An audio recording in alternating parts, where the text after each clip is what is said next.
Testimonials. This is social proof. Can go a long way. If you have reviews and testimonials, use them on your service pages for sure.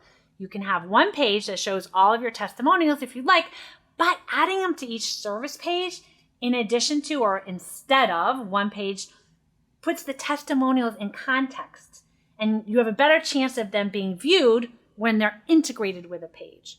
There are a few ways you can add testimonials to your service pages. You can put 1 or 2 testimonials on each page that's static, meaning you type the testimonial on the page, and these ones appear always where you put it, okay, like this one here. You could use a feed that pulls in your reviews from an online source, such as Google Reviews, and these will change depending on new testimonials you receive, right?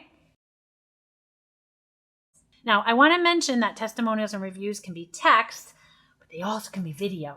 When you add a video testimonial, pull out a few words from the video and place it next to the testimonial, or write a brief description so that people know what they'll be watching if they commit to clicking on the play button.